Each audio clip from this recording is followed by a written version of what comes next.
I think it's I think on. we're on. I think it's on. Hello. This is Dr. Marty Makary, Zubin Demania. Marty is a professor of like surgery and stuff at Johns Hopkins. Yeah. And other stuff. Believe it or not. It's kind of crazy because you're brown like me and they still let you get to the top. It's amazing to me. It's amazing. So Marty was on the show before talking about his book, The Price We Pay.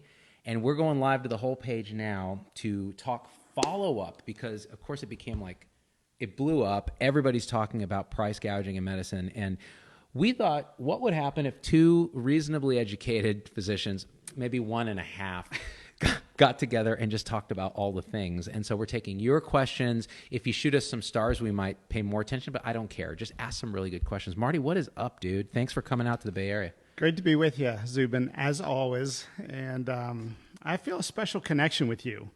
Is it because we're brown? Or off-white? I think that's part of it. Yeah. And I think the way you think, I'd like you to read my PPD test for me, if that's okay. I don't believe in PPD testing, Marty. I mean, it's about 6 months old, and I didn't get it read, but I thought you're that type of friend I would just trust to read it. You know, you think he's joking. This is what doctors do when they get together. They're like, oh, dude, I haven't seen you in a while. Anyways, look, totally smooth. Can you just sign the form, please? Can nurses sign nurses' forms, too? My nurse does. So nurses probably do this stuff, too. Here, let me pull up their... comments. I realize you got to do it this way. Yeah, isn't that cute? People are watching us right now? People actually watch us, 300 people. I mean, what are they doing? They're supposed to be working. Martin Simon says, Z-Dog, PA or NP? Both. What do you think? A nurse practitioner is who I work with, Christy Walsh. Oh, nice. The best nurse practitioner, maybe the best clinician in the world. Oh, snap. See, use the C word. We were talking at Liver Rounds. We were talking about clinician versus provider. I like clinician. I think provider comes from the business world. It's those sort of corporate medicine folks that gave us that. I am with you, and F those people because they've destroyed medicine and also made it profitable. So if they give me a little bit of the money, then I would let them call me whatever they want. I love your home here, by the way. Thanks for having me. It's great you. to see you. I brought you a little gift. Okay, this is something he did not tell me about, and it's going to be embarrassing. I know you travel a lot. This is a cookbook. It says United Polaris Cookbook, a collection of recipes inspired by the United Polaris onboard dining. Okay, you travel too much, Marty. I know you love the meals they cook on United Airlines, and this cookbook was inspired by those meals. If you want to cook those meals, this is the cookbook for you. You know what? Let's see. What are the example meals here? Chef Julie and Chef McLaughlin.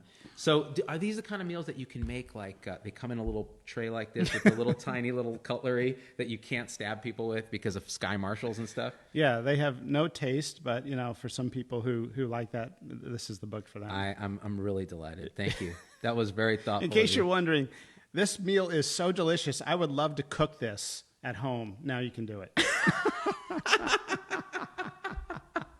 You know, I'll say this though. I'll say this in United's defense. They have a delicious ice cream dessert that they keep on like liquid nitrogen or something in the plane. So they pull it out. It's still frozen. It's like steam's coming, cold steam. What's that called technically in science? It's water vapor, I believe. Yeah, probably water. I'm like, cold steam, and it's really good. They actually do a good job with that ice cream. I'm going to cancel my American Airlines Executive Platinum status now, so I can have that United treat. Oh, are we playing the thought leader executive status game now? Because two can play at that game, Marty. Okay, a baggage handler at Southwest once looked at the number of miles I had and just said, "Damn, you have a lot of miles." And I'm like, "You probably see a lot of people with a lot of miles." He goes, "I do. This is a lot of miles." I felt proud that day. Do you use more toilets in an airplane or at home? That's the real question. That's a great question. I probably the toilet more. Yeah. Because I hold it up. Like, people are like, you should have a bowel movement maybe once every other couple days or something. I'm like, why? I do it maybe once every couple weeks whenever I'm traveling. I store it up. This is like patients. Every patient perceives that they fart more than the average person. And they'll tell you that, and it's usually the wife that's saying that about the husband, right? Like, well, he's always gassy. It's like, no, it's pretty normal to produce this many cubic, hectares of methane. Let's see some comments here. We got 50 cents from Risa Dubois towards the cookbook. So see, we're getting money for this because they can actually send money in the form of stars. Lisa must love the shit they're serving on United Airlines if she wants to buy that cookbook. It's pretty true. I think she really likes that. Let's see. So Tony Frankie says, "Hey, from snowy Cincinnati. Is it snowing back in? You're in Maryland, D.C.? Yeah, it's not quite snowing, but it's cold in Chicago. I know it's snowing. Yeah. That's that Arctic vortex. So much for climate change. Actually, climate change is probably pushing that vortex down from where it's supposed to be. We're in paradise out here. Look at this place. This is just amazing. California. I mean, if there would have been an internet when I was in high school, and I could have seen what the West Coast looked like for college, I would have definitely come here. Instead, you went to Baltimore. I went to Baltimore, which is has its pluses and minuses, but we don't have 13% state income tax. See, this is the thing. If I had a brain, I wouldn't have moved back here. Because first of all, the minute I land, Marty, it's apocalypse. They shut the power down in this very nice house that you're sitting in. No power.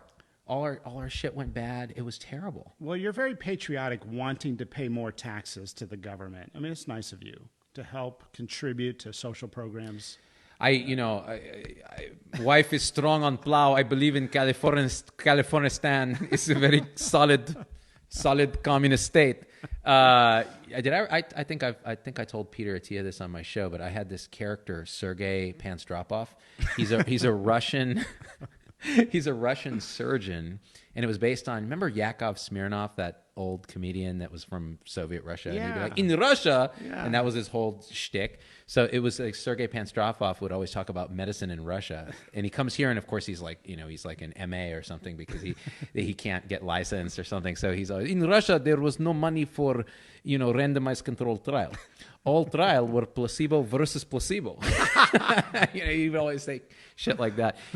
Anyways, dude, how's this book doing, The Price We Pay? Because when I had you on the show, you had me outraged. I read the book. It was all about how hospitals are like suing their own patients. Mm-hmm. There's no price transparency. Air ambulances are gouging patients. What have you seen since the book's come out?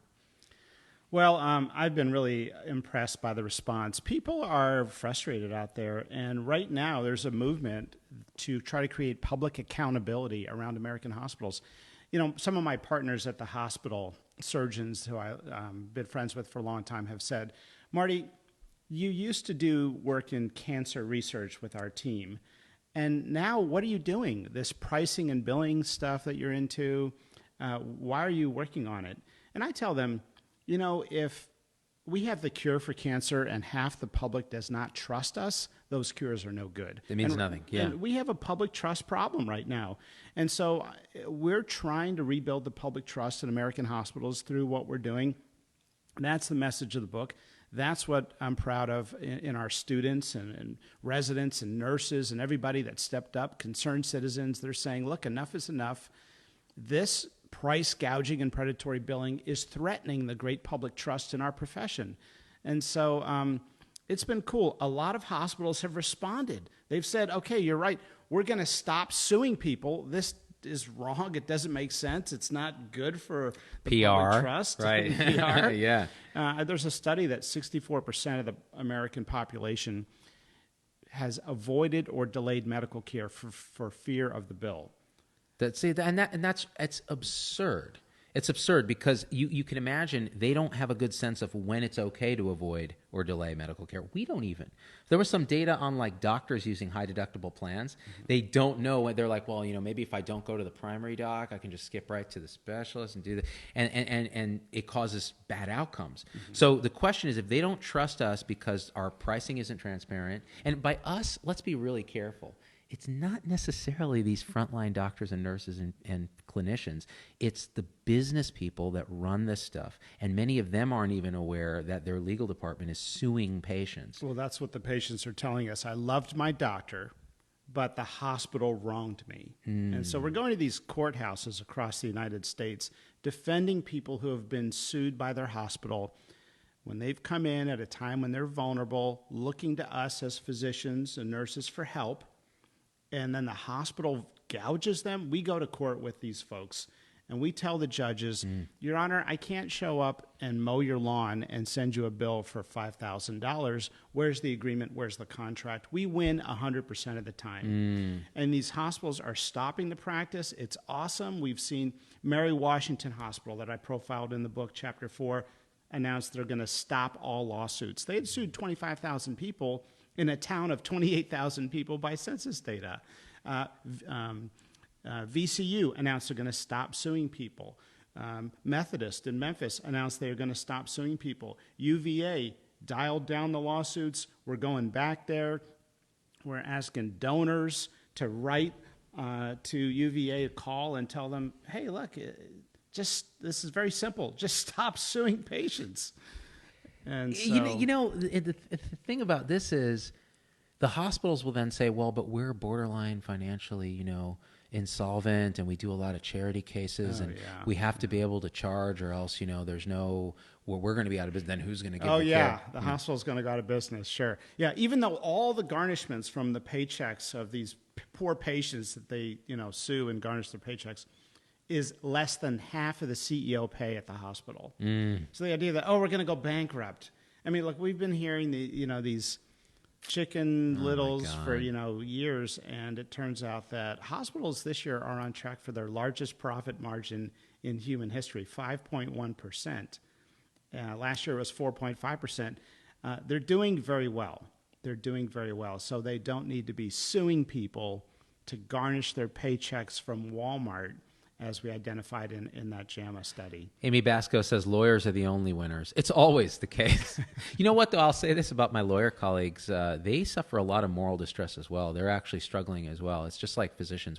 Everybody in the professions now is suffering from a lack of erosion of public trust. And getting back to the medical piece, look, if these hospitals on our behalf, that's how they behave. Well, your doctor did the work, and we need to pay for the proper work, and we'll take you to court, and da-da-da-da-da. And like you said, everything they garnish from these poor people that are like barely surviving as it is like half the salary of the CEO. Yeah. Maybe the CEO could give up half his salary, and the hospital could stay solvent at a 5% record, profit rate. I mean, I wanted to ask the CEO of this one hospital, do you think you personally can get by on $5 million a year? That's a subsistence wage, Marty. Like what kind of yacht can you get? Okay, look, you know what? I'm worth $999 million. If you round that down to zero, I'm just like you. All right. I don't even have the doors that go like this. Okay, the doors on my car go like this.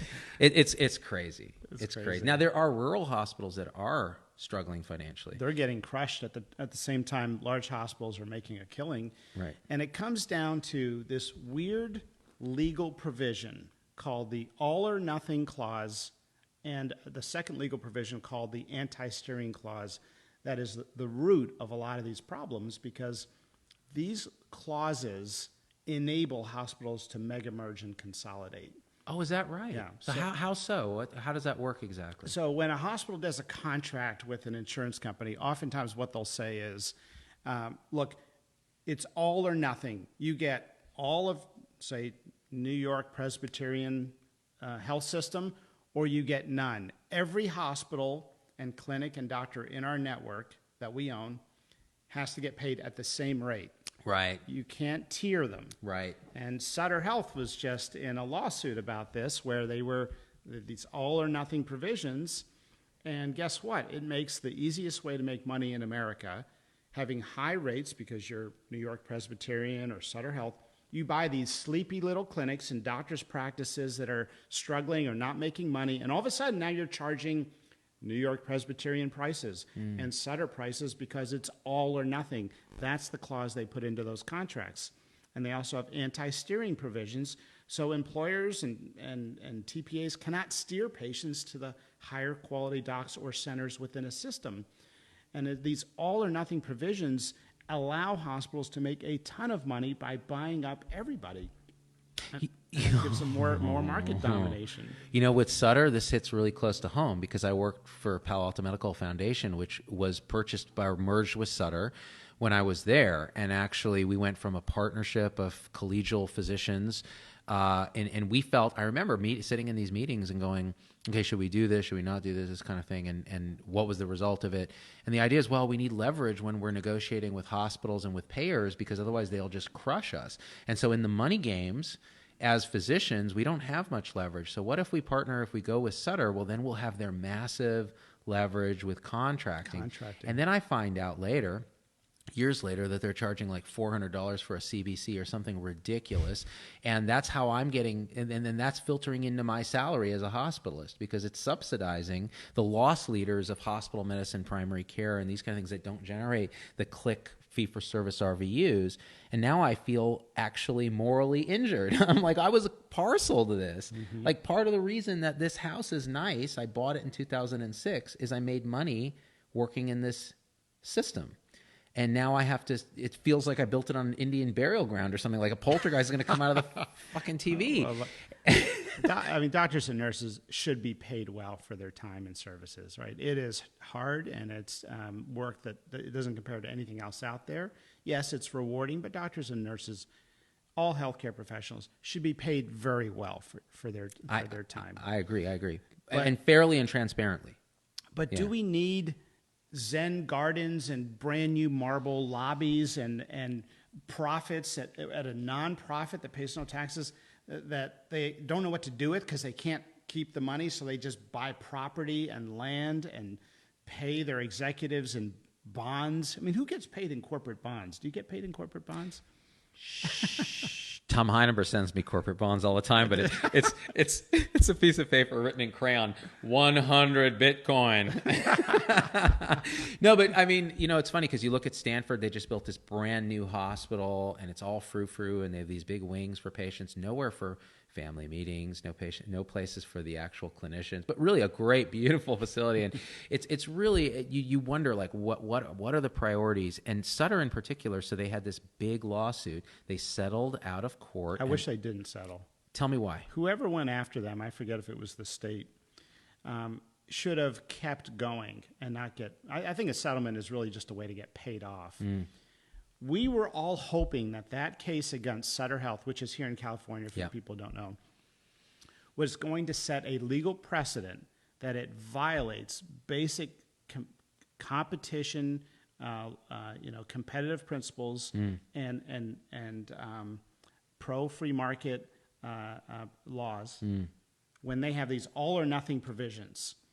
Because what they were doing was they were basically saying, you can't tier, you have to do all of us or nothing, and you have to take our high prices everywhere or nowhere. And so it's a game right now that all the hospitals are getting into, the all or nothing clauses in their contracts, buying up everybody in their areas, and then that enables this massive market domination that affects prices. And it makes perfect sense, because I remember it was happening when I was there, and it continues to happen. And so I have a lot of friends who have been watching this story, and they also they were really pissed when they realized they were settling behind closed doors. And there's rumors floating around that it was for over $1 billion. But even that is probably a drop in what's going on. And again, who suffers from this? Not just patients, and they definitely suffer. Every single person who works suffers, because it jacks up the price, the cost of health insurance, the cost of care.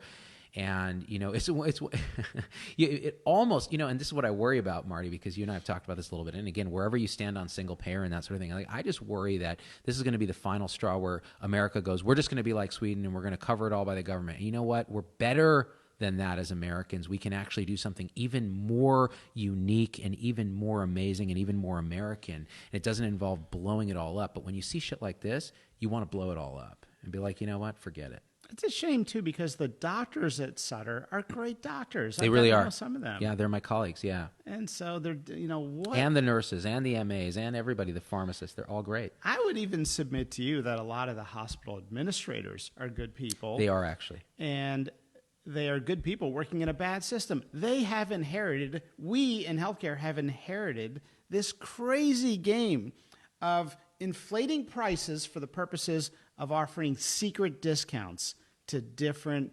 individual groups and insurance plans and employers.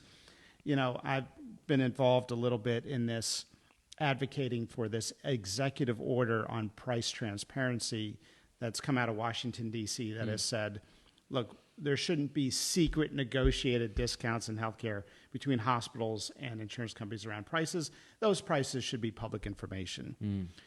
And it's interesting that Cleveland Clinic came out and said, well, again, great doctors there. I love the Cleveland Clinic. They came out, some administrator came out and said, we can't possibly disclose all of our secret discounts with insurance companies.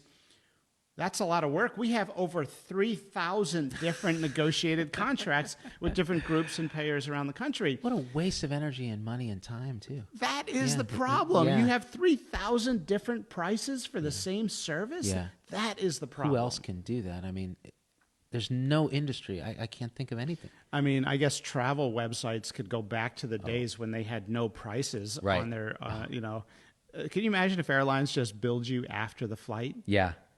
That'd be amazing. United or Airlines. you go to McDonald's and you're like, okay, I want to, like, we don't care what you want. This is what your chef thinks you should have. You should have a McFlurry, a couple of sets of fries, and you know what? I'm looking at you. I don't like the look of that knee. You should probably get an apple pie. And and we'll go ahead and ring that up for you, okay? Here you go. Yeah. Did you eat? You finished eating? It was good, right? Okay, that'll be $400,000. And you asked for the price of the burger before you ate it, and they said, somebody will take care of that. Don't worry. Yeah. You know what? I don't really know the prices of the burgers. Ask the chef. Chef doesn't know. We can't give you a price. We don't know if it's a complex burger or a... But that's true. We don't know if it's a complex burger. We don't know, like, if you're going to have any complications on the burger, like too much ketchup, you're going to have to ask to redo it. That's going to cost a lot of money. I mean, what if the chef had to use more RVUs to make it? It was a complex procedure. I asked them to hold the RVU sauce, but they put in extra. And the thing is, but you have food insurance. So you can just bill your food insurance, and the food insurance will pay. Yeah, so why are you caring? Why are you asking? Yeah, just let us gouge. I mean, why do you care? You have a deductible, $6,000. So once that's paid, let us gouge it. You could not design a worse system than the system we have now. Worst. People ask me, what do you think about this other system? Yeah, they're all better because ours is the worst system. Can you imagine if pilots, they land your plane, and then they spend half an hour billing and coding the complexity based on the turbulence and how, right? And there was a crazy woman in the first aisle who was throwing feces. I got to bill extra for that. I had to make 3 announcements on the flight. That's a little extra. So was the turbulence chronic or acute, Marty? Because it was acute, so it's a 52 modifier. I mean, it's just HCC code. It's absolutely true. By the way, can I just ask, please? Why do pilots wake you up during the flight when you're taking a nap to tell you what the freaking altitude is? You can open up that stupid little screen and it'll tell you where they are. I don't give a rip. I hate it. I don't care if we skim the trees. Just get us there, Yeah. I don't even care if we lose a few passengers in the back. If the thing breaks off and the dudes in the back go flying out screaming with seatbelts flapping, that's fine. I just want to sleep. I have my little AirPods in. I got noise canceling's on. Folks, we're at 31,000. You're like, I was taking a nice nap. We're about to get to 32,000 feet, and then we should reach our cruising altitude. I don't give a shit. And just get us there. And then you go back to sleep, and then it's like, welcome aboard, everyone. As my co-pilot, Mr. Makary, said, and I said Makary instead of Makary, we're at 10,001 feet because I wanted to make sure we were very precise. Anyways, I hope you're enjoying this flight. We understand you have a choice. I want to say, I have vertigo that acts up at 30,000 feet. So could we just do 29,000?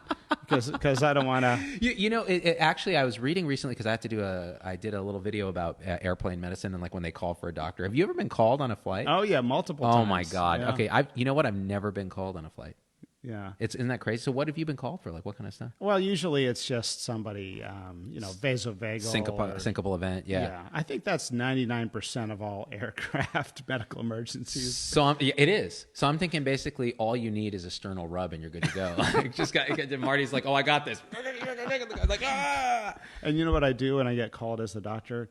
I grab one of these delicious meals and I tell them, you two can cook the same shit that they serve on United Airlines at home with this cookbook, inspired by the meals of Polaris. A collection of recipes inspired. This is amazing. And, it looks, because they're using a depth of field and they make it look really nice, it looks delicious. I was upset the other day. I took a flight, and they did not offer me an opportunity to apply for the credit card on the flight.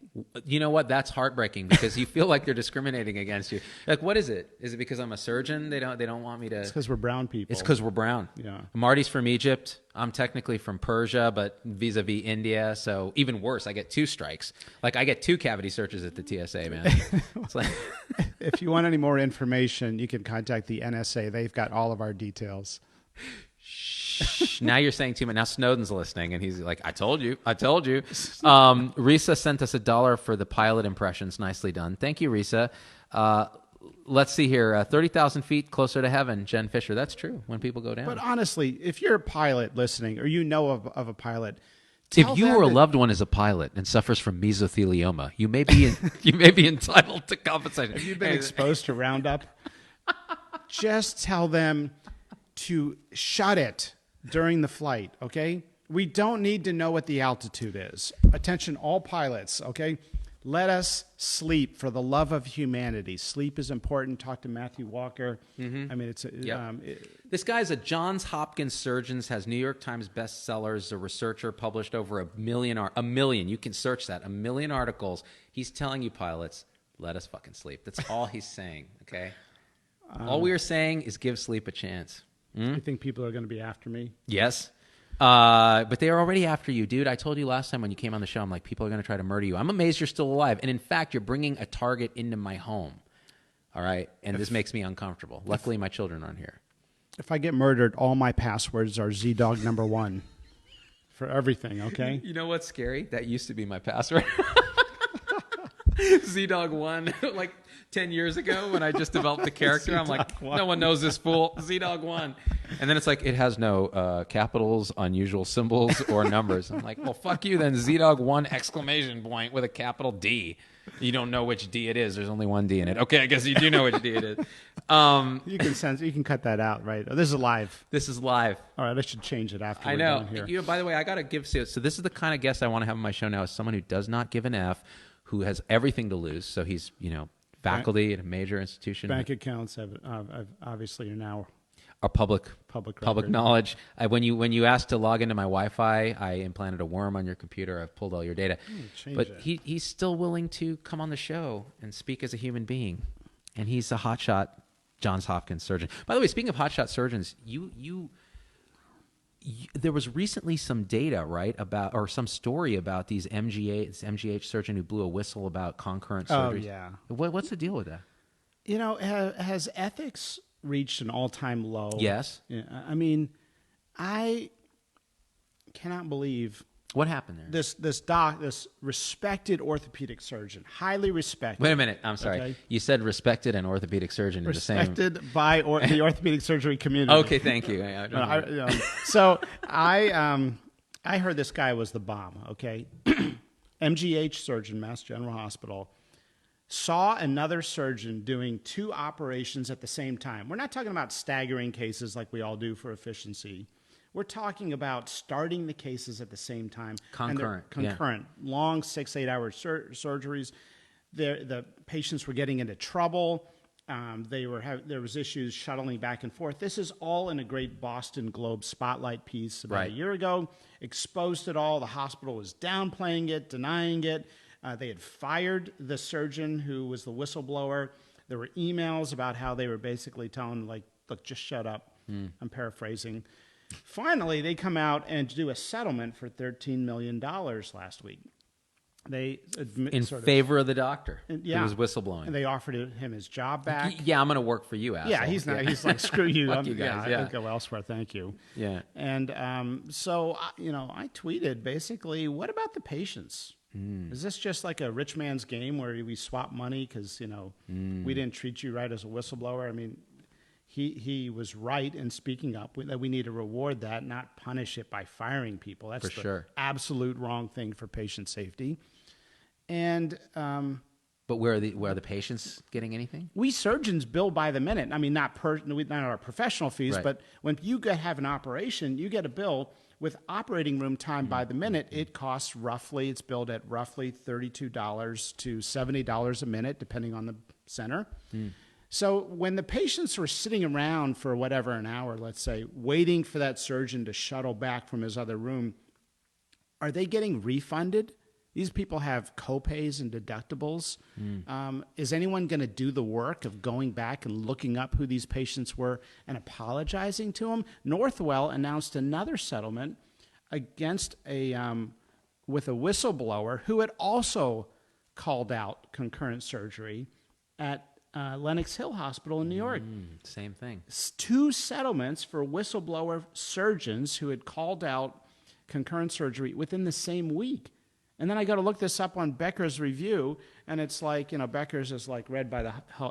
He interviewed me, Joey Becker, or whatever the hell his name is. Bubba Becker. I didn't Bubba know Becker. Is there a guy? I didn't know there was a guy. His really? name is something Becker. I'm trying to remember his name. Scott Becker. And he's like, hey, Z-Dog. And we did a podcast, and I was like, oh, this is adorable. Nice guy. He was very nice, actually. Okay. Yeah. Well, they have this, it's a news feed for like hospital leaders. Hey, 12 industry lawsuits that were settled. Oh, my gosh. Recently. Just like... Where is the ethic? Like, MedStar, just, Adam okay, MedStar. What's going on with MedStar? $31 million fine for fraud. Northwell. Nurse arrested for stealing $34K worth of medical devices from the ICU. Oh my God, that's a crime. Like you just steal like a Pyxis. It's like, oh my God, healthcare activists sue Maine's Health and Human Services over idle. Okay, that one's boring. I mean, the amount of hospital fraud, the amount of insurance fraud, the amount of healthcare fraud. Our issue is not pro versus anti-Obamacare. Like that's a facade put out by cable news and the politicians. Right. It is corruption. It's ethics. Straight ethics. So Dave Magnus, who's the chair of bioethics at Stanford, told me once, he said, you know how we could, because he sits on all these things, right? He goes, you know how we could really drop the number of cases of ethical violations in medicine to near zero? Only let women into medicine. So apparently most of these sort of cases are perpetrated by men. Do you think it's like a testosterone thing, or do you think it's like hey, my penis is bigger so I can steal more? I mean, what is it? Well, I do believe women do a better job in Congress. And hiding the crimes so they don't get caught? I have no data points to support that. Or you think they do a better job in Congress? Yeah. Yeah. I mean, they're reasonable. They'll talk. There's not that they're, there's no one personality type of anyone, And you can't stereotype it, but yeah. It's just interesting because from a fraud standpoint, statistically, now it may be that there's just more men in positions of power, and so they're able to abuse it. But he was quite clear. He's like, if I'll tell you that one intervention, it's crazy. It's like, let's see what else they frauds got. of the week. Chicagoland physician misuses patient information, indicted for insurance fraud. Pranav Patel, he's a brother, owner of Palos Medical Care, was charged in April 27 with insurance fraud after billing Medicare and private insurer $1 million for non-existent treatments. Fee for service. It's just like, it doesn't end. Nuts. It's really nuts. So the concurrent surgery thing is never okay, right? Like, because teach me as a surgeon, like, would you ever schedule 2 surgeries to start at the same time and you're attending both? Or does that ever happen?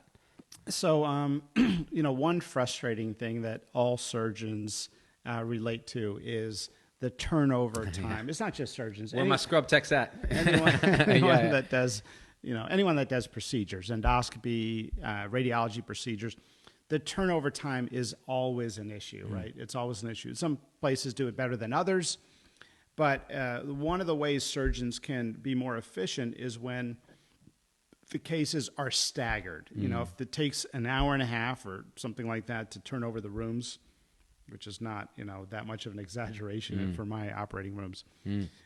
It's good to have the case sort of staggered and ready in the next room, and we can sort of pop over there. As long as we're still doing the timeout, we're still meeting the patient before they go to the operating room, and we're doing all the checks, that we have created. It can be helpful. It can be efficient to stagger the cases. But doing 2 cases at the same start time, that's not right. Are the patients aware? People tell me, I'm using the robot now for appendectomy. What? How about the standard laparoscopy? And are I like to practice with the robot. That's what they say. It's good for me to practice with the robot. Are the patients aware that this is practice? And when they get that $2,000 surcharge, or now it's probably $1,500 surcharge for the cost, are they aware that this was practice? It's very similar to the thing I did about non-consensual pelvic exams in the OR by a bunch of medical students. So this idea that the patient signs a consent, and it's terrible. Yeah. And these are the people who are going to be operating. But then what happens is that it's somewhere in that blanket consent, it's assumed that you can march in, the medical student, the resident, the intern, and they can all do pelvic exams under anesthesia, because it is a good way to learn. But you should consent to being examined that way. And a lot of times it isn't clear, and the patients don't know, and they find it after the fact. And some of these patients are victims already of sexual trauma and those kind of things. And this is just a huge. And so again, if they're in the dark, they never know. I think that's the attitude. Unfortunately, that's sort of the old paternalistic thing, attitude. I mean, there was a surgeon who trained a friend of mine's dad, and they literally would cut in surgery at random the renal vein once a year as sort of an exercise, like a drill. Oh, Jesus. Just to practice, like, okay, alert. Yeah. And no, that stuff doesn't happen now, or at least routinely. Right. But it does show where we've come from. I mean, these are, we are living one generation from this mentality. This legacy. This legacy. It's a kind of a karma almost, right? It's like this momentum. And then we wonder why medical culture is so difficult to change.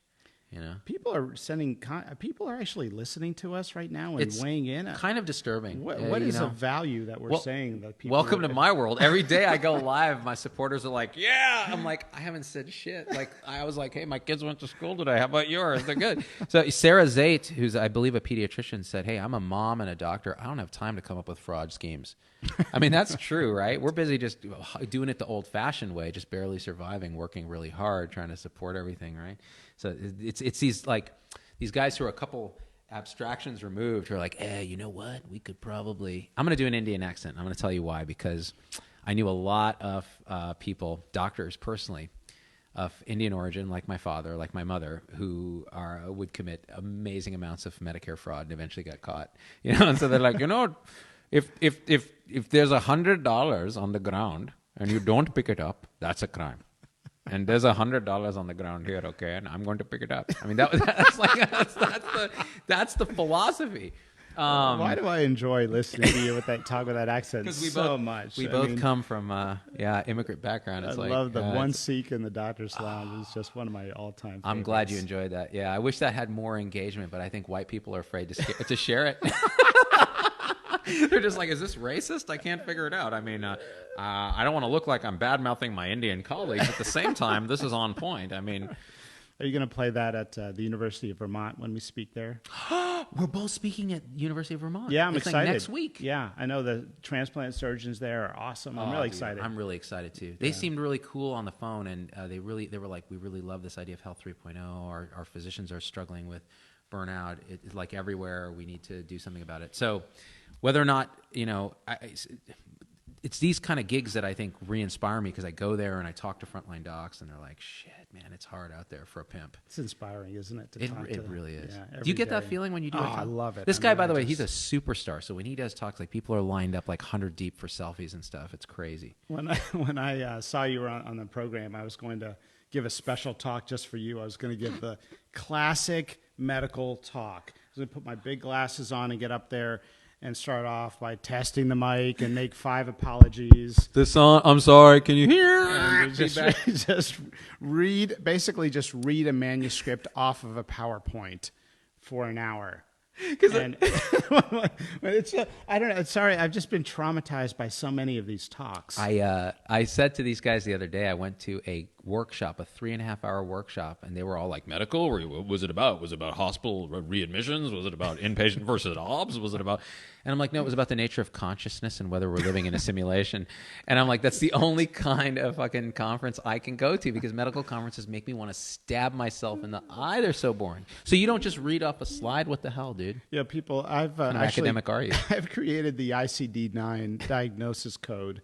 Send us your slides in advanced harassment syndrome. Oh, that's the best, dude. With or without chronic re-email modificator, because fucking I get 12 of those emails. Oh, we haven't got your slides yet.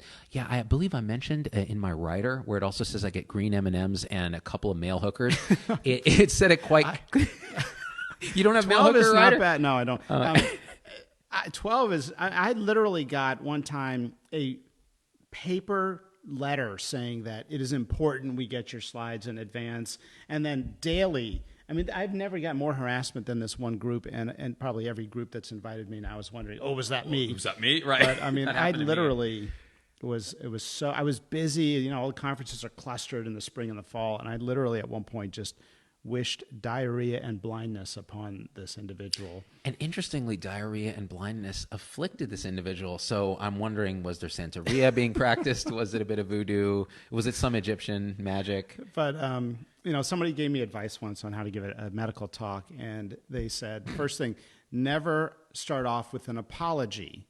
And I thought, of course, hey, who would start off with an apology? That's stupid. Yeah. And they said, oh, just you watch. 100% of doctors start with apologies. And I started listening for it, and it was true. And it was always like, well, I was just given this topic 2 weeks ago, but I'm going to try to, you know, I was just given this talk 3 days ago. I didn't have much time to prepare because I was on call. Here's one. I can't possibly cover the subject of appendicitis in the brief 1 hour that I've been allotted, but I'll try to do my best. Just talk, man. Just stop with the apologies. You know, I never thought about this, and now I'm retroactively remembering every talk I've been to, and you're fucking right. It's true. I'm really sorry, man. My slides aren't quite... The technical people said they couldn't make them work, so I don't know if I can cover this without the third slide. That's crucial. This slide is for my fellows, and you're just medical students, so I apologize. Some of them... I mean, you should... If anyone ever says... And I have friends who... we have a contract that they are obligated under contract that if I ever use this term, they are to shoot me point blank. And that is that this slide is too busy, but I thought I'd just put it up here for you to appreciate. Or the other term, which should never be uttered again, ever. But I'm just going to say it, if that's okay. Please. I'll be getting into this a little bit later on in my talk. That should never be spoken by anybody. How many of the comments are like, oh, shit, I got to revise everything? Look, Sarah Zate, the doctor's like, OMG, I never noticed the apologies before, but she's going to notice every single time. Every single Go to medical AAP, talk. Sarah, and it's going to be like, yeah, I'd like to, first of all, I got to say I'm sorry. We had a late flight, and you know, I can't cover all of juvenile gout in in 3 hours, but we're going to try our best. Okay, if I know you got med students and young folks here. Oh yeah. When you get up there to talk, show your energy. Yeah, fuck yeah. Enthusiastic, Jesus, right? Passion. I hate it. The Polaris cookbook. Like, dude, just go up. I don't care what you're talking about. It could be about fucking eye cell disease, some like obscure genetic mitochondrial storage disease. And you go up there and you be like, oh my gosh, guys, like since the beginning of time, men and women have had mitochondria.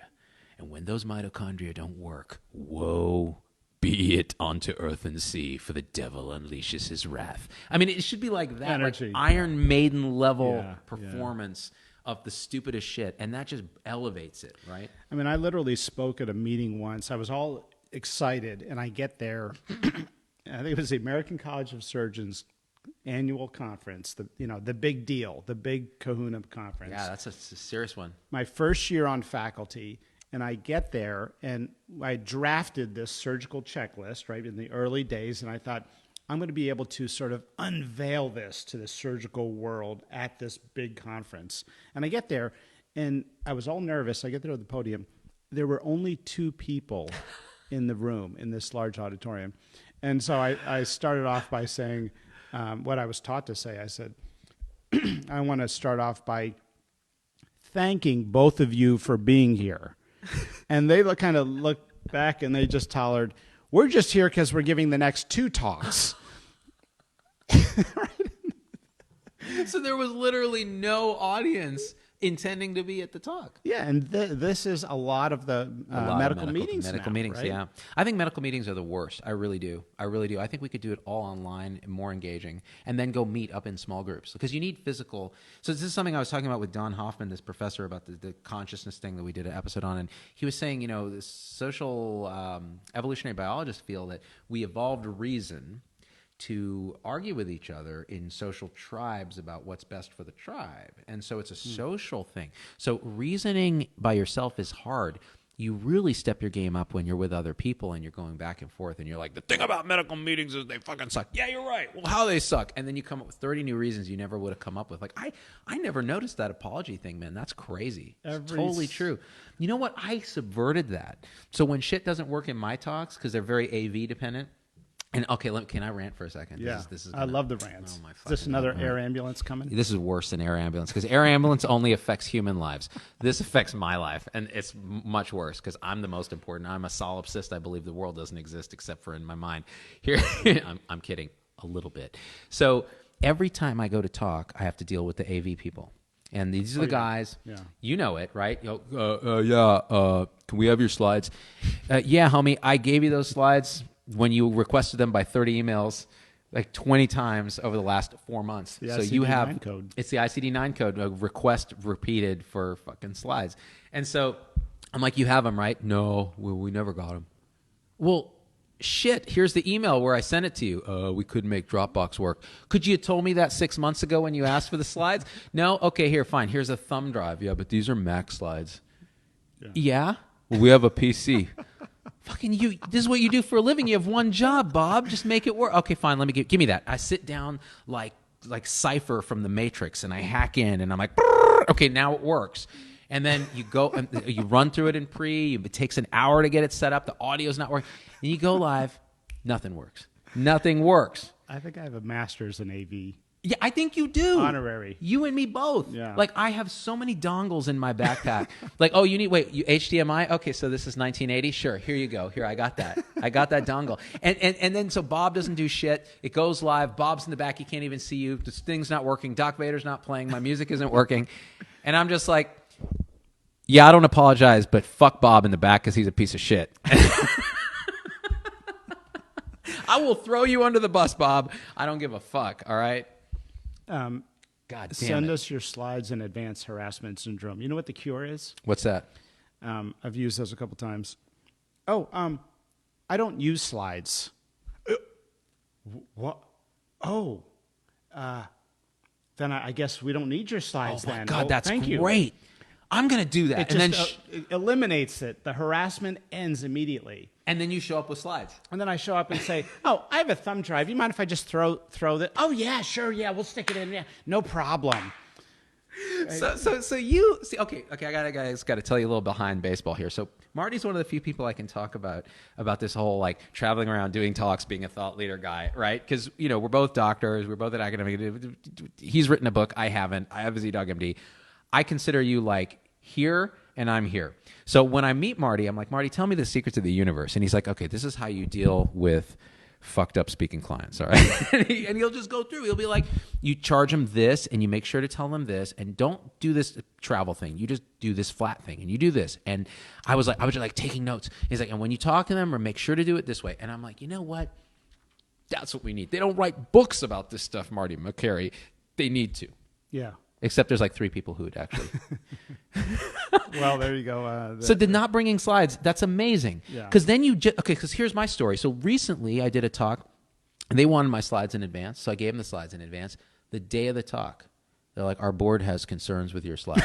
The day of the talk, we think there's a lot of racism here. We don't take kindly to racism in a talk. I'm like, you're telling that from the images in my slides? Yeah, sure, there's an image of me in blackface. What? There isn't. I mean, that's what it would take, right, for someone to get an email like that. So now I have to deal with these fucksticks, and I'm like, listen, sorry, I didn't mean that. They were very nice people. And I did kind of mean it because that's how I felt at the time on the plane when I'm reading this email. I'm like, are you kidding me? Like, I'm on the flight. And so I emailed back and I'm like, yeah, I'd like to go ahead and cancel. I'm going to go ahead and keep the deposit, and I'm going to give you the rest of it. And you can have your show tonight with no one, because no one tells me on the day of the talk how to do my talk. Nuclear option. Oh, I went nuclear, and it worked. But then I actually had nuance with them. But the truth is, like, again, if you just tell them you don't have any slides and then you show up with a thumb drive, there's nothing they can do at that point. And the audience, you know, because you've done it before, you know what the audience needs and what they want, and you give it to them.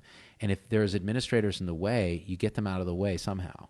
And that's the way you do it. And now I'm never going to get asked to speak again, but I don't care. Do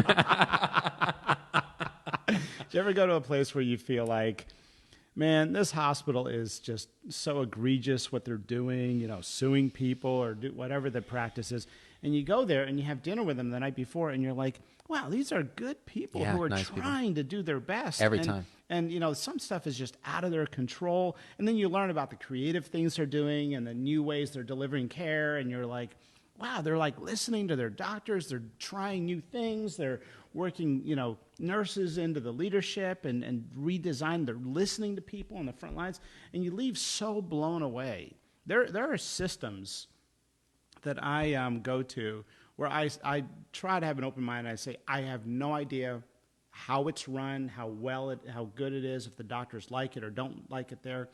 And I almost always leave so impressed at how doctors try to band together and redesign care in some creative way. You know what? I think this is actually probably the most important thing we've talked about, because this audience does not get to experience what you and I are blessed to get to experience, which is going into these big organizations as an invited guest and getting to see how it works, talking with the leadership, having dinner with them, then mingling with the actual people that work there when you do the talk and being engaged and coming away with I had the exact same experience. There is no system that I've come away from going, these are bad people and they're doing terrible stuff.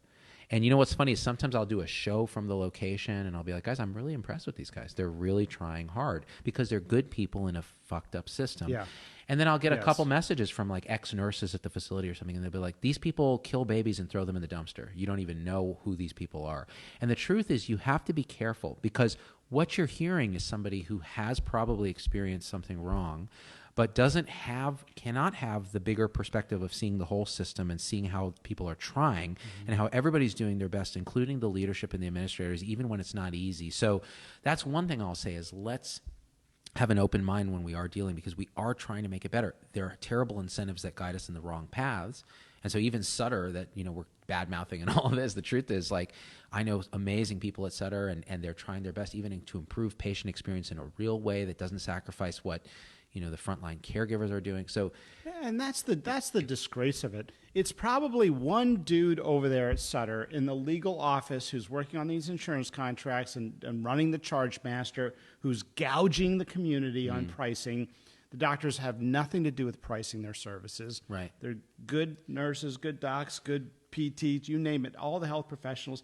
I'm sure they're amazing people. The ones I have met from Sutter certainly are. And then you get, you know, one little bad actor in there gouging and doing these all or nothing provisions in their contracting. And that's the disgrace of it. And that's why we need public accountability for American hospitals. I'm with you, yeah. Open transparency, accountability. Let them compete on real things that matter. And you're involved in quality and stuff, so you're actually developing some of that stuff. Yeah, we're developing right now. The team at Johns Hopkins and I are coming out with measures of billing quality, arguing that billing quality is medical quality. How? God, this is crazy. Wait, explain this. Well, we've got, you know, complication rate measures at the NQF and the different professional societies, and they get endorsed and developed and, you know, studies on them. How about measures of billing quality? How about does your hospital provide prices for for basic bundles of services in plain English? Are the bills understandable? Can you talk to somebody when you call the customer service office on a bill? and you see an error on your bill, does the hospital have the courtesy to investigate your concern and get back to you and close the loop?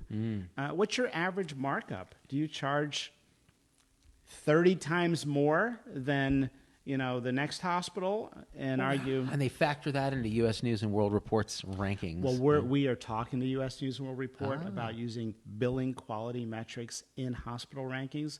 We've already talked Ben to Harder and those guys? Ben Harder, and we've talked to Leah Binder at the Leapfrog Group. They're already using one of the metrics that we've been talking through. Yeah. They're already using some billing quality metrics. Yeah. And so if we can create accountability, if it can be a part of the 5-star rating for Medicare. Right. You If guys we don't understand that. It's how they rate insurance companies and hospitals, health systems too, or just insurance? Yeah, for Medicare. And it changes everything, right? Because of how they can contract and so on. Right. Yeah. So it's just really public accountability is all this is. I was out here, since we're here in Silicon Valley. Do you call this Silicon Valley? I call it home because, I'm so poor that I can't even buy groceries.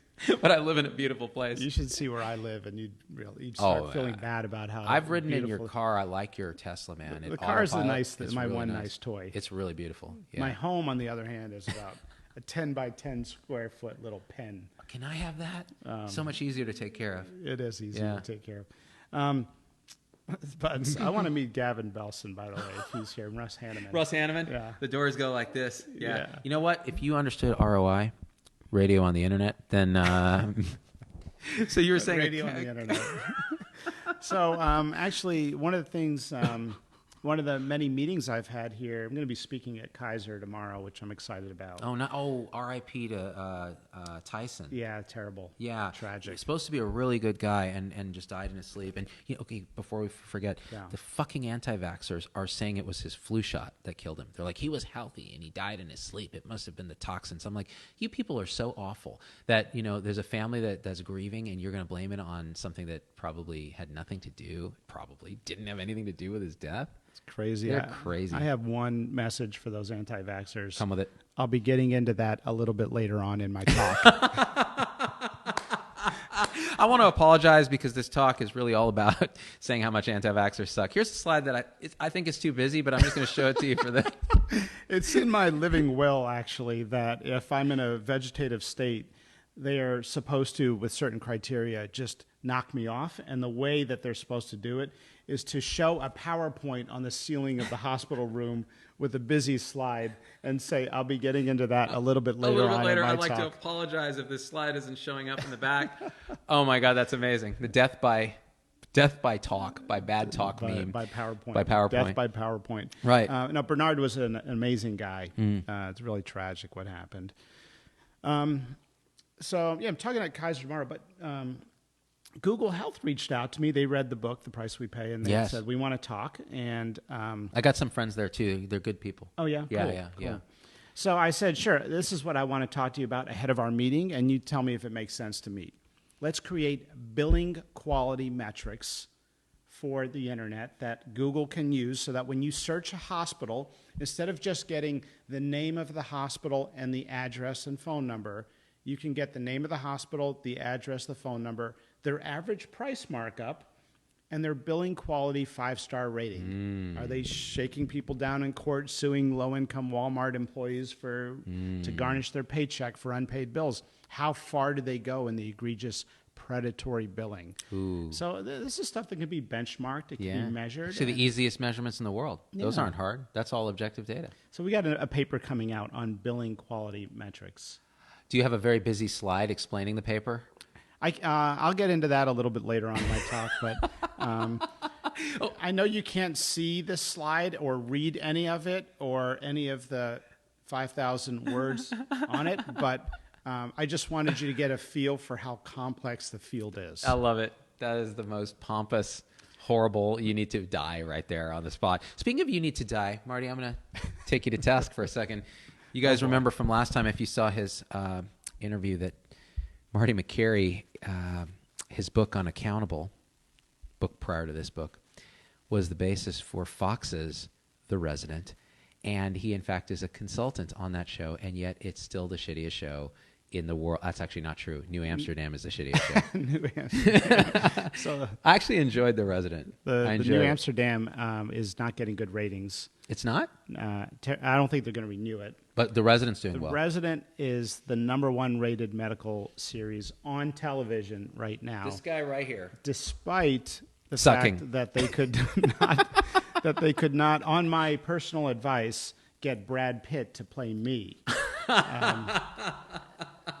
It's a perfect fit. Yeah, I mean, evidently he was busy, and Yeah, well, after Troy, he really pigeonholed himself as a Greek god, and you're more like an Egyptian pharaoh. It's a very different vibe. they said there were a number of issues. One is that he doesn't have dark skin.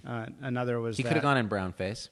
I heard he was not available, which I don't believe, because I feel like if I could ask him directly, he would probably say yes.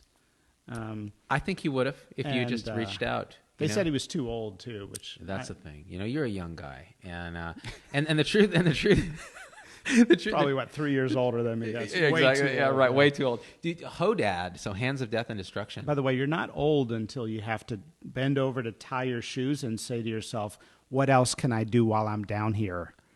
That's the indicator that you're over the hill. I might have done that just the other day. I buy shoes now that don't, like, you tie the laces once and you can slip in. So you don't have to, because my back. So was Hodad a real thing when you were training? Like, Hodad. man. I love that character in the show. It's just fantastic. I mean, for all the with crazy... with the Da Vinci. Yeah, the Da Vinci, for all the crazy soap opera in the TV show The Resident. They nailed a lot of stuff right, yeah. I love watching Hodad. Yeah. Hodad is just, this master surgeon who's just very straight. Theo from The Cosby Show plays him. Wait. We were talking about this. I'm sorry. Hodad is played by the other guy. The other guy. Theo plays... The Raptor. Okay, so... The Raptor's my favorite. So this is something that you guys need to understand. He told me this over lunch like a couple months back or something. And he goes, yeah, remember Theo Huxtable from The Cosby Show? Yeah. He plays the Raptor in The Resident. And did you meet him, or what was the deal? I forget. Did you? No, I haven't met him. But you're responsible for this. Technically, you're responsible for this. So you are 1 degree of separation from Theo, which to me, I started screaming in the restaurant, I think, and fanning myself. Because you love Theo. I love Theo Huxtable. You'd let him read your PPD? Dude, not only would I let him read my PPD, I'd let him lie about my PPD. I'd be like, you know what? Tell him it's positive. I'll go on 6 months of INH just to have your signature on a piece of paper that says my PPD is abnormally positive at 10 millimeters and indurated in red, Because of the one episode that he did, the Gordon Gartrell episode. Do you remember this episode of nobody remembers this. The Z-Pack will remember because they're cool as fuck. Yeah. Malcolm Jamal Warner, Connie Burks. That's his name. That's his the name. Raptor. Yeah. That's the Raptor. So awesome, isn't he? Yeah, it's easy. Like Chrissy Columbus, I just discovered that Theo plays that doc. Exactly. So favorite. He did that episode where he goes to Bill Cosby and he's like, "Dad, I'm going to the prom with Janelle, and I need a Gordon Gartrell shirt." And he goes, "So, Theo, you want a Gordon Gartrell for the prom? I understand you, lady. You need to look stylish. How much is the Gordon Gartrell?" And Theo goes, "It's $90, Dad." And Cosby goes, "Theo, the only person who can wear a $90 shirt is the boy who goes on stage singing with his 5 brothers." I don't know, that episode just always tickled my fancy because then Denise sews him her own Gordon Gartrell and the sleeves are different lengths, and of course the girl's like, "Oh, it's so stylish." Anyways, so back to The Resident. It's funny, the Hodad character, Hodad stands for Hands of Death and Destruction, and people have come up to me at different hospitals around the country when I travel. I could be in the middle of nowhere, and somebody will come up to me and be like, "Dr. Makary, I love your work, and I've read all your research, and I love the pieces, but I must tell you, I just don't think it was appropriate. How dare you write about Glenn like that?" And I'm like, who are you talking about? Who the hell is Glenn? "Glenn, my partner. He's Hodad, and you wrote about him." And I'm like, "No, I don't know. And I go everywhere. It'll be in like St. Louis. Marty, how dare you wrote about Bob? I don't know who Bob is, you know? They all think their partner is Hodad. Yeah. That tells you, like, you know. How did you know about Chris? I don't know about Chris. You wrote about him. No, I did. He's Hodad. I mean, it's so obvious. You know what's scary? That's so scary that there are that many Hodads. That people are like, Hodad. It's like a Hodad hoedown. That's amazing. Oh, my God. You know what we should do? We should do a show called Rick and Marty. And I'll be Rick, and you can be Marty. Okay. And we could just tell these stories back and forth. Like, people don't understand. This guy's stories go so deep. Like, he's only scratching the tip of the iceberg. Like, how many years at Hopkins now? 15. 15. Coming on 15. And in dog years, that's like 400,000. I mean, that's insane. Let's read some comments. What do you think? A think? lot of my favorite stories come from elsewhere, though. Sane elsewhere or the actual elsewhere somewhere? Just other places you wrote, you know, with your rotations as medical students, as residents. Did you guys ever do liver rounds that sort of go out to the bar? Yeah. Fun, So that's something. Man, the stories come out; they're gold. They're really gold. Come out. Thing is, me and Marty don't need to get drunk to tell these stories because we just tell them because we're disinhibited. You know, there's sort of a group of people in the hospital that are, I would call them, they're sort of great observers. They're anesthesiologists watching surgery, and they've got great stories. And they're you know, nurses and techs, they've got great stories. Always. So it's like the actual surgeon himself that doesn't necessarily have the great stories because they're just like in this. We're in a zone. We're in a zone. Yeah, exactly. Maybe from training. Yeah. There was what was I just thinking of the other day is there was a guy when I was I forget in a med school or as an intern, but basically in the clinic there was like a skin tag in the butt that, you know, was small and this patient wanted removed or something. And sorry for the reference to the butt. I know you have a very clean show here. Very clean. And so we prefer to call it the assy hole. The rear admiral. The rear admiral show. So I presented the case to, you know, the attending, who's this, you know, old nice guy, and I said, you know, 0.4 centimeter skin tag. At least you didn't say sonometer. Yeah. People who say sonometer need to be shot. Anyways, go on. I'll get into that later on in my talk too. So so basically I presented this case and he was like, oh, you know what? We'll just take it out right here. And I'm like, oh, okay. How do we do that? We have nothing in the clinic. It's just like a closet, right? There's nothing in there. And he's like, oh, we'll use a cautery. Okay, where's there's no cautery here, sir. Oh, why don't you get one from the operating room? So, you know, I go down there and I'm like, you know, threatening people and bargaining and negotiating. I need this cautery. My attending needs it. Finally, I like smuggled, almost, you know, criminally borrowed this cautery from the operating room to the clinic, rolled it in there, and he has this patient, you know, bend over to have this skin tag removed from his butt. And I'm like, how does this cautery work? And he's like, oh, just plug it in. And he's using it, and it doesn't work. There's no electricity. It's not grounded? It's not grounded. That's right. It's not grounded. So I'm like, it's not working, sir. And he's like, yeah, let me take that. And he takes the cautery. And then I said, could this possibly be the issue, is that it's not grounded? I give him the grounding pad, and he goes, sure. And he takes the, you know, cover off the sticky, and he's looking like, where do you put it on somebody who's clothed and awake? Right? So he tells the patient, here, just hold it in your hands like this.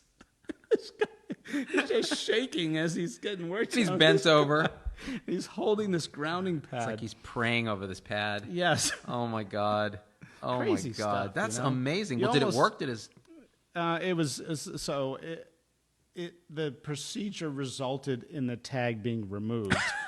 I would not say his Press-Ganey score was helped, but it's funny. The door swung open during the procedure, and some woman in the lobby could look in and see. Oh, this whole festival of horrors. Oh, you know what's funny is you slipped into surgeon dictation speak for a second there. You're like, the procedure resulted in the skin tag being removed. It's very like third person detached. Like, I take no responsibility for it. There's no I in this. It's a selfless scenario. There's just a third party camera. You should see my dictations now. They started off with, first we began by using a 10-blade knife to make the skin incision. Then we cut through using the electrocautery, the Scarpa's fascia. Now it's like the Whipple was conducted without complications. Thank you, end of dictation. I had to listen. That's amazing. When I was a The Whipple was conducted. Because that's the shit you do. You're all pancreas. lot of pancreas. A lot of stuff, pancreas, yeah. How did I end up in pancreas stuff? Wasn't that the one rule, like, don't fuck with the pancreas? Yeah. And you said, oh, well, you don't tell me what I don't fuck with. I want to do nothing with pancreas. I would not, for the type of stuff I do, like running around the country now, defending patients sued by, their hospital in court, and writing and interviewing folks for articles. I would not recommend going into high acuity surgery. Like, thank God I've got the best partners in the world. Yeah. And they'll be like, "Where are you going to this time?" And I'll say, "I'm going to Silicon Valley, and I'm going to see some folks." And they're like, "Great," and they'll take over. Yeah. But otherwise, there's some benefit to kind of the shift work type of. If you have a lot of outside interests, I have to do a lot of my operations now with a colleague if I'm leaving town, because I don't feel right, and I have to tell them, I won't be around during your recovery. Would you still like to choose that date? Yeah. Would you like my partner to do it, or shall we do it together? Yeah. Because they have got to be a part of that decision. Yeah. Consent, yeah.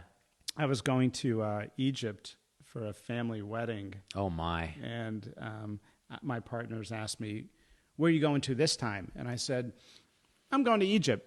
And they said, "Oh, is it safe to go to Egypt right now?" I said, "We live in Baltimore." When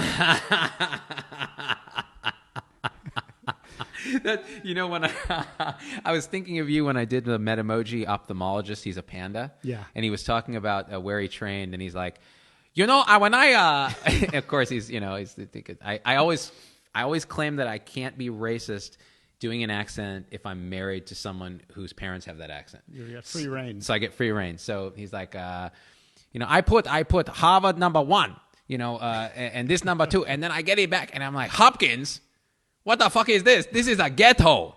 I don't want to get shot. What kind of third-rate school is this? We were trying to recruit this guy, Cliff Coe, years ago, who's a surgeon at UCLA. He's a big deal in the field, policy researcher. I was trying so hard to recruit him, but they live in Beverly Hills. Oh, Jesus. And bringing him to East Baltimore, was a bit of a step for his wife, and they had little kids. Thug life. And I plotted this route to drive him to the hospital in a way that, he would just be closer to looking like Beverly Hills than... Oh my God, dude! It's like a Weekend at Bernie's style heist, Yes. Bernie's not dead; he's totally alive. This isn't a ghetto. It never worked. It didn't work. He saw it like we pulled up at one stop sign, and he said, "Oh, what's that blue flashing light? Oh, that's just an emergency call box that is on 24/7, so don't worry about it." That thing lights up anytime we get an organ inbound for a stat transplant, and it's high volume, so it's always lighting up. Right. Oh my gosh, dude. Ravens are killer though for this year. Yeah, good for you guys, man. Yeah, congrats. Exciting new quarterback. Well, I have to say I enjoyed riding a train through Baltimore, going right by Hopkins and being like, "Oh, this place really is in a ghetto." It's awesome. Great training. Did you know Patrick Ha, ENT surgeon at Hopkins for years? Now he's at UCSF. He's the head of their head and neck oncology. Yeah. Great guy. So he was on our show a couple times. He's a family friend and talks about HPV, talks about that sort of stuff. I got to say, I'm going to be honest with you. I've had internists on the show. Most of the time, they're boring as hell. The surgeon's always like, for an introvert, you're pretty extroverted, right? But you get a internist on the show. It doesn't matter if they're an introvert or an extrovert. They're just like, yes, I'll be talking about that later in the talk. With the exception of Bill Rifkin, he's cool as hell, man. He's another quality guy. Mm-hmm. Works at MCG and creates these quality guidelines and things like that. Great guy. Yeah, great. You know him? Him, Patrick, Lloyd Minor. He's a great guy. I had dinner with Lloyd Minor a little while. See, this is what thought leaders do. Thought leaders. We drop names. So we'll both think, "Oh, Lloyd, yeah, I just had dinner with him. Great guy, great, swell guy." Anyways, tell me. Yeah, I just played golf with Obama. He played through because I was playing too slow, but I mean that counts, doesn't it? Did you really play golf with Obama? He played through. I was playing too slow. I was taking my nephew and niece out.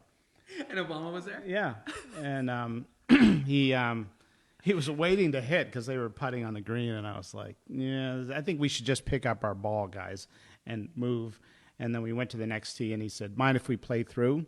And I said, sure, no, go ahead. But he loves kids. I don't know if you know this, but he Not in loves a kids. not in a Epstein way. No, he loves good. kids, and so he gave them a golf ball, the ball marker. Oh, that's awesome. Asked them their names, and it's That's kind of awesome. yeah. He loves Did kids. he remember you from back in the day when you used to meet? No memory whatsoever. So Marty meets with everybody in the White House, and so he's always trying to push for the right things in medicine. I've only really met with him in person briefly, but I've met with his staff Right. back in his administration a couple times, and I'll meet with anybody who wants to meet. I mean, I'm meeting with some of the candidates running for president, and I'm Kim Jong-un, would you meet with him?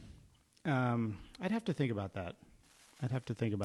Muammar Gaddafi, he's dead, but would you meet with his Force Ghost?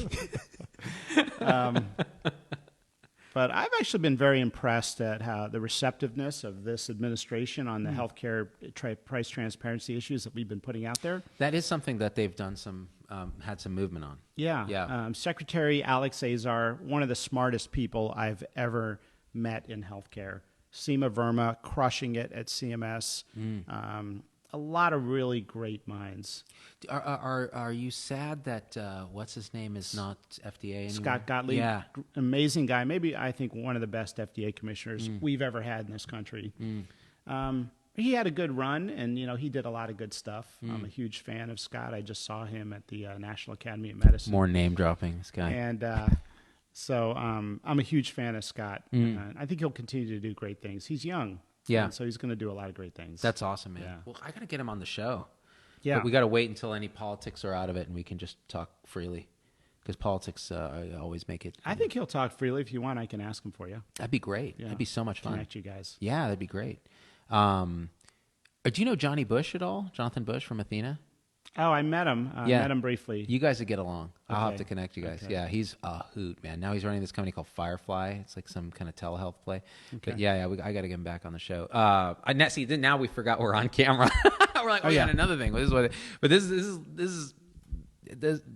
It's kind of fun to meet somebody as connected and awesome and normal as Marty. They don't exist en masse. There are very few. We were having this commiserating discussion. While you're talking, I just want to start reading the recipes. Please. So like I said, he's not insane. He wouldn't read recipes out of a United Airlines cookbook on a live show. Let's read some comments while he's doing that. What were they thinking putting this together? What were they? It's the honestly, height of hubris. It's kind of like the end of the Roman Empire, you know? Who would possibly want to eat that shit after the flight? People are like, you golfed with Obama and just casually Rachel Duncan? Jeez, I know. I can post some, if you want to pick, I can show you a nice pic of... If you send it to me, I'll post it in the comments. Okay, cool. That'd be great. Yeah, Cool. so you guys are going to see pictures of Marty with Obama chilling with the golf balls. Becky Johnson, what's the last thing a nurse hears? Hold this. That's true. Right. Surgeon speak sounds remarkably similar to pilot speak. It's kind of true. The runway was approached at 35 knots. There was a slight crosswind. There was a dictation of a surgeon where he basically was dictating, and then he, if you want to start reading I'll go ahead. during the... I'll get into this later in my talk. He basically, during the dictation, was like starting to get really fatigued and was saying things like, just slurred speech, long gaps of time. And then there was a long pause in the dictation and then some snoring. And then the snoring stopped. And then he said things like, aye, aye, Captain, port side, port side. And it was clear, like, this guy had fallen asleep while doing his dictation. And he's talking in his sleep? Yeah. They're like, Abraham Lincoln, you get your penis out of there. Like, what? We're doing this cool study now on sleep and its association with Alzheimer's. Because I heard on Peter Attia's podcast, Matthew Walker talk about how poor sleep can, if you don't sleep all night, sorry if you're a resident listening right now. Yeah, they sleep all the time now, those losers.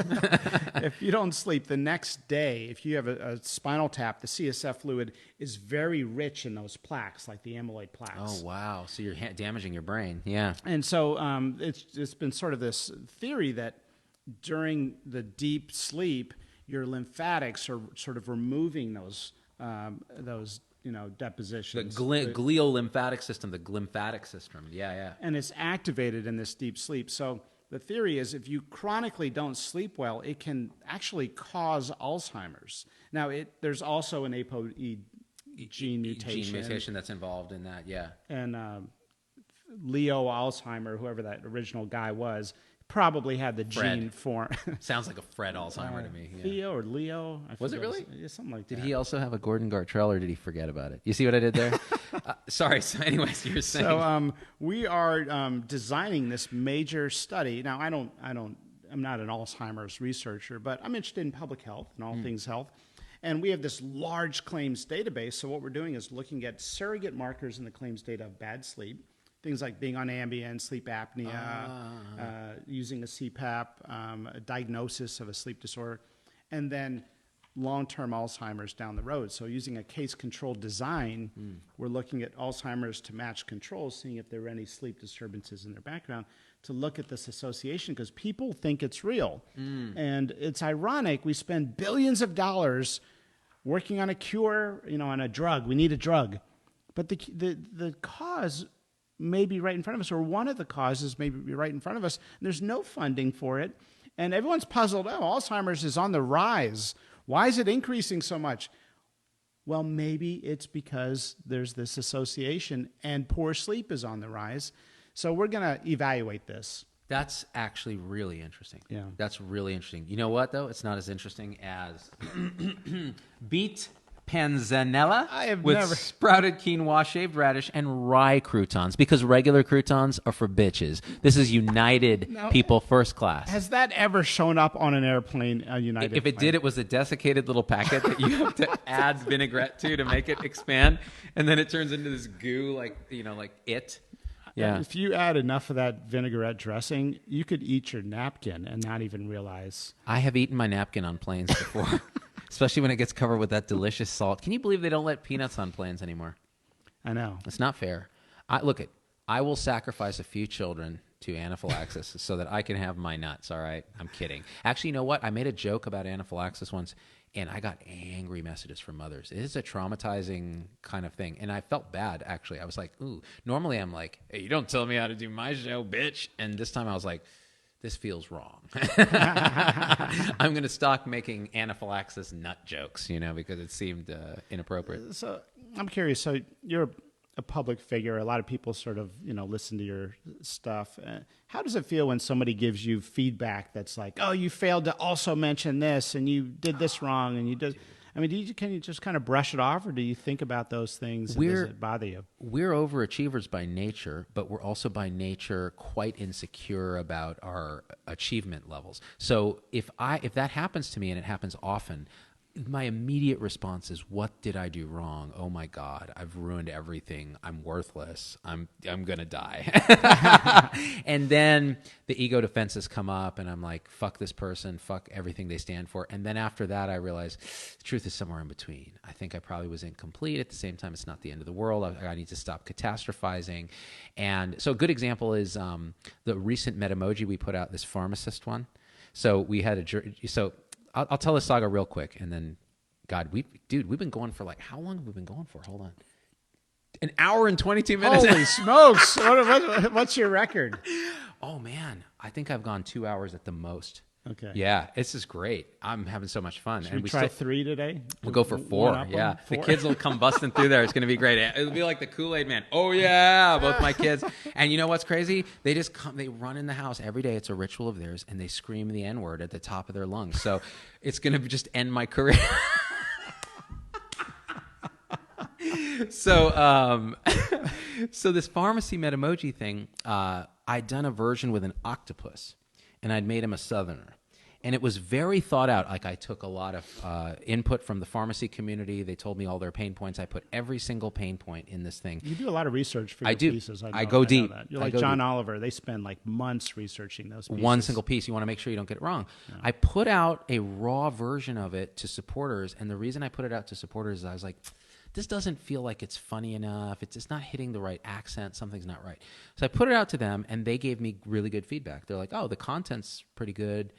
the accent's not right, and it's not that funny, this and that. So I'm like, okay, cool. So I was like, well, fuck it, then let me shelve it for a bit until I can figure this out, because it's kind of devastating. You put a lot of work into it, and it's not right, and then you get the confirmation, and you're like, okay, this is why I have supporters that subscribe, pay money to subscribe, because I trust them. They're actually going to tell me the truth. So then I go to Vegas. We shoot a bunch of stuff with Tom and Logan. Those two clowns, Love those guys. they're hilarious, right? You met them because you're on the show, and these two are fucking joking about Epstein being suicided and by the Clintons and this and that. And it's this running joke. And I'm like, well, we need to do this octopus thing. And they're like, we were going back and forth trying to do the octopus. We couldn't make it work. We couldn't get the accent right. We were like, well, he should sound like Dr. Phil. Okay. Well, the thing about pharmacy is, and we're like, this sounds stupid. So then finally I pulled up the giraffe and I just started talking in my regular voice. And I'm like, man, motherfuckers, when I work in Walgreens, I want to put a needle in my eye and just inject it with vincristine until I'm blind, because I cannot look at this shit anymore. And it just started going. And so we just hit record, and Tom is shouting and laughing. We're doing stuff, and then we're making jokes about, Jeffrey the giraffe from Toys R Us getting suicided by the Clintons and all this stuff. And we were done, and we were like, you know what? That was funny. It was not particularly accurate. Like, pharmacists often go to more years of school than 4, and but it was a rant, and it was done, and we're like, let's put it out. Put it out. Of course, there's half the audience that's like, this is the funniest shit I've ever seen. Yeah. I don't listen to any of that. I listen to the pharmacists who are like, this has nothing to do with our daily life and pain, and you suck, and you curse too much, and fuck you. And I'm like, you just said fuck you, and you told me I curse too much. That's hypocritical. But it hurts, okay? And immediately I was like, well, this is useless. I should just delete it. And then I was like, no, fuck it. And so that happens every time. Pretty much every video we do. Well, it means you're staying human. I mean, you grow up wanting to incorporate feedback into improving yourself, and if you haven't lost that, it means you've not developed that sort of rigid, tough skin that a lot of people develop when they have large audiences, and it's kind of cool. Well, cool. That's some free psychotherapy. Thank you. Yeah, it makes me feel better. It's hard. It's hard. You and I have talked about this too, and I think I've talked about it on the show, like the creator burnout too. It's like, oh God, because we have a tendency to focus on negative things and forget that, oh my gosh, like I did a show about, like, hey, I'm really burned out, man. It fucking sucks. I kind of want to quit. I remember that. Yeah, like you saw it? Yeah. Jesus. Yeah. So Peter Attia saw it, and he messaged me. He's like, hey, you doing okay? I'm like, Jesus, man, these people actually care about me. Like, that's nuts. Like, I was really touched. And my audience, like, thousands of messages like, hey, this is what your shit means to me, and this is what you got me through, and this and this. And I was like, God, you're gonna make me cry on the fucking show. And so it was nice. Cool. It was That's nice. cool. Really nice. Yeah, it was a good group of humans. I mean, but that's what people love, is somebody who's real, and I think that's why people resonate with you and your message. Is you're very honest, and they want to be honest with themselves and their careers. And look, we got too many people in healthcare who are just collecting their paycheck every 2 weeks and frustrated with the system, and they don't have a voice. And these things help empower them. And that's why we're telling folks, hey. This guy. So the reason I think you and I get along is that we both are coming at this problem from different angles. You're going the very policy-oriented, academic, public health route, which we need. We have to have it. And I'm going the, hey, fuck the police. I actually love the police. I didn't say that. But we're both trying to push the field. Exactly. We're trying to say, give a voice to people who don't have a voice. And you're doing it. Like, these poor patients who are getting sued, they're going bankrupt, they're reaching out, and you're actually helping them directly, like directly helping individuals. Yeah, you can operate on a bunch of people, and that's amazing, right? But how many people can you help writing a book like this that then stops UVA from suing its own patients? We lost one case intentionally, so we can take it to appeals court and create a legal precedent. And we're hoping to take it all the way to the Supreme Court. Is that the equivalent of like cutting the renal artery and renal vein? Yeah, right. Hey, come on in. Oh, yeah. Victoria, I told you they come busting in like the Kool-Aid man. Has she ever heard of the United Airlines cookbook? Yeah, this is something incredible right here. You need this. I don't know if you've ever been to the finest restaurants of New York, but basically they're reading that book. Let's just leave it at that. It's the airplane food they serve. They made a whole cookbook out of it, and they made it look fancy. It's all about imaging. I see the kids in the back, man. They're like, I'm not going in there with those two clowns. Those kids know what's up. This may be a good. What's the age at which people can start watching this program? Oh, it's kind of like a Piaget stages of development. So like once you're past concrete operational, you're probably ready for the show. Actually, you can't get much past it. You need to still be in this like oral fecal phase. Yeah, I'd say people shouldn't watch it if they're below 14. But they do. IQ or age? Oh, well, actually, that's a help. If you, I mean, look at Tom and Logan. I mean, they're barely scratching, the lower level of abnormal. Well, I think we should probably call the code. Let me make sure, see who donated stars, and give them a shout out here because we can actually click this button. All right, so you can read a few. I'll read a few. You got Connie Burks. Mary Beth Wells says, yes, how can we be informed consumers without this kind of information, right? Yeah, so restoringmedicine.org is the website that we've put up to tell people this is what you can do on a local level. That is awesome. Jody Chance gave us 500 stars. I did a lecture on pediatric stroke and started with a historical perspective. Many of the Renaissance painters painted poor children who were beggars, and if you look at them closely, they're exhibiting hemiplegia, but look developmentally appropriate. The attendees said it was odd but interesting. Isn't that interesting? Yeah. They've had pediatric People love, stroke. by the way, stories and history in talks. People give talks. They love that. Yeah, that's true. Anytime you show like one of those old images of like people cutting someone open, biting a bullet, and then you say, historically, we've never given an F about these things, and now we do. Vicky Fielding says, now I really want to see this talk you're giving. What's it about, Vicky Fielding? So what are you talking about these Come days? up to Vermont. I'm going to be talking about rebuilding the public trust in American hospitals and the effort to reduce healthcare costs by addressing appropriateness and pricing failures. Oh, I love it. I love it. A lot of the stuff from the book. Yeah, just cutting out the garbage. You have a way of reducing things. Remember Atia, you had Atia on, and he was like, 50% of what we learn in medicine is kind of half-baked, and another 50% is just kind of outdated quickly, and you reply, so it's 100% bullshit. Just say it, Peter. Don't prevaricate around the bush. Let's see. Vicky, Martha, Risa sent a lot of stuff. Love Risa. Risa's a super fan, and she makes the merchandise for the supporters, and I have nothing to do with it. She just did this out of labor of love. She's got great comments. She really does. Bernadine Huff loved the book. Lori Preston is here. Jody Chance, I'm a UVA alumni, and we got an email from the president of the university announcing how the hospital was going to restructure collections after an in-depth analysis.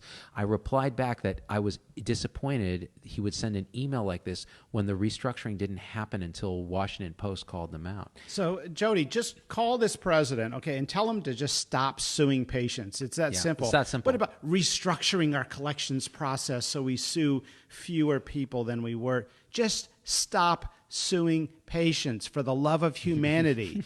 We went into medicine to help people, not to sue the socks off of them when they come to us clutched over. Charter say something to the effect of like, they got all these incredible mission statements. And the mission is get cash money on poor people's backs. Dana Walter, Martin Simpson, Tony Frankie, stars just for stars. We're a couple of stars. Rosie Garcia, Vicky Fielding, Risa's back 50 cents for the cookbook. Nikki Lynn and Rosie Garcia. So thank you guys. This was like a hoot, man. We were supposed to go to lunch, and we just basically went right through lunch. We're just like a nurse at this point. We don't take our break. I've lost my appetite after reading the United Cookbook. I'm starving after seeing that. I'm like, man, I really want arugula at 36,000 feet that's been frozen prior to 36. Yeah, I go up. I go high. Oh, that reminds me. So when I tell research, them to go up above the 33,000 standard, because we're closer to heaven if I infarct. So when I was researching that airplane emergencies thing, I read that so the way they pressurize the cabins is they're set for a particular altitude. And so in the early days, they would set it for whatever, 8,000 feet. Because you can't be you can't be sea level because there's just too much pressure. It puts strain on the structural integrity of the aircraft. But in the early days of airlines, the way they designed the windows, they were square. And that led to interesting weakness points at the windows. So they were flying at 30-some thousand feet, pressurized at sea level, and all the windows blew out and the thing exploded in midair. And so after a few of those, talk about safety, right? So the airline industry is so ahead of us in terms of how to implement safety. Yeah, learning from their mistakes. Learning from their mistakes. We just double down on our mistakes. We're like, wait, the root cause said that the Pyxis shouldn't contain, vecuronium right next to Versed. We fire the whistleblower and then do $13 million lawsuits, put settlements. Put the nurse who administered it in jail. Yeah. Or the criminal case, and keep that Pyxis pixelating, because that's what it's got to do. Actually, they often just go to another hospital and practice on a different population. That's actually true. It's actually true. You can get your license in other states, and that's why anti-vaxxers are always trying to get my license pulled. So they write to the Nevada Medical Board he's a criminal. He said this about a vaccine-injured child. I'm like, that was an adult, and they weren't vaccine injured. They were just dumb, because they were saying stupid stuff. But yeah, and I'm like, go ahead, man. Pull the license, okay? Go ahead and pull it, because Michael Jackson's doctor, who killed him with a very unique use of home propofol, lost his license in California and just went to Nevada and kept his license. Yeah, that's how most people who lose their license, that's their trajectory, is they just go to work on a different population, oftentimes a lower income or more minority population. So it's just kind of a shuffle around. I wrote about this in Unaccountable, the system that we do for revoking a license with there's a certain code called immediate threat to the public. People who get that code as the reason for which they lose their license just go to another state and practice. Yeah.